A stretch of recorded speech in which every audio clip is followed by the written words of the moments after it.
Et j'ai une question qui me taraude. J'ai entendu une rumeur sur vous et je ne sais pas si c'est vrai. C'est-à-dire?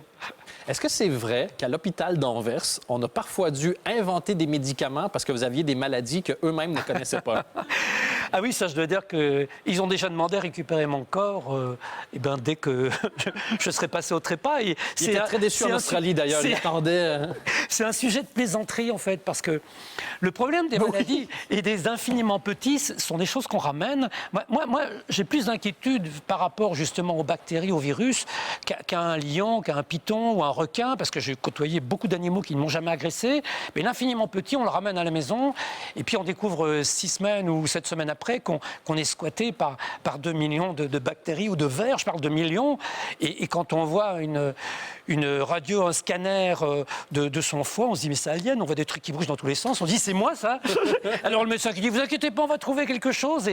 Et là, pour une bilharziose, j'ai été traité par l'Institut Pasteur en France avec des médicaments qu'on n'avait jamais testés parce que c'était quand même assez rare d'être atteint de ce type de maladie où j'étais allé et d'avoir développé très rapidement.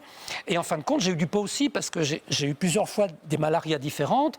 Et je dois dire que non mais tout ça, on s'habitue, hein, c'est un comme une grippe. Bon, oui, ça, c'est comme se faire donner un coup de poing dans la face. Tu vois, c'est les 50 premiers qui sont désagréables, mais après, c'est... Non, mais je vais te dire, le truc le plus surprenant que j'ai eu, c'était au Cameroun. Et là, j'étais en forme.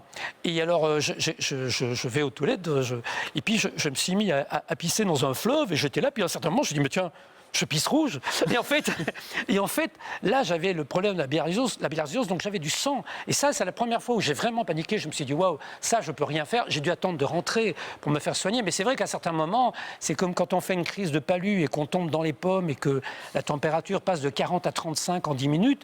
C'est vrai que là, je ne suis pas un surhomme, hein, mais c'est après que je me dis, enfant, j'en creux du pot. Mais c'est jamais ça qui m'a empêché de partir ou de faire des choses, parce que je pense que j'ai une bonne étoile, et forcément, avec ce que je fais et avec les animaux que je côtoie, sans aucune préparation, je pense que là, il peut tout m'arriver.